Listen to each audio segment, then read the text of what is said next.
मागच्याच निवडणुकीत 19लाच या सुनील तटकरेंना या रायगडच्या राजकारणातून मी हद्दपार करणार होतो, 100% हद्दपार करणार होतो.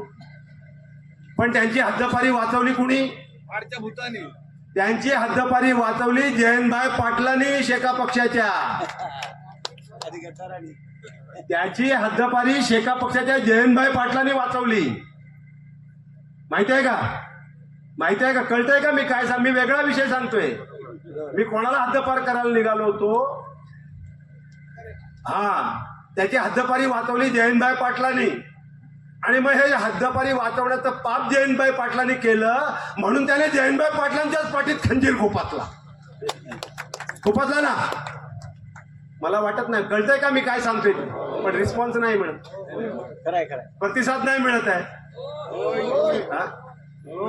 मग काय फक्त त्यांनी जयंतभाईच्याच पाठीत खंजीर खुपसला का? अरे जयंतभाई जाऊ द्या, ज्या अंतुले साहेबांनी राजकीय जन्म दिला त्या अंतुलेंच्या साहेबांच्या पाठीत सुद्धा त्याने खंजीर खुपसला ना.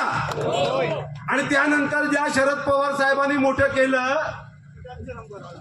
त्या शरद पवार साहेबांच्या पाठीत सुद्धा खंजीर खुपसला. आता नंबर कुणाचा आहे जरा वर येऊन सांगताय का? बोलून झालेलं आहे.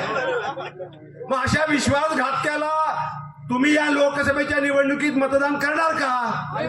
करणार का? बरोबर आहे ना.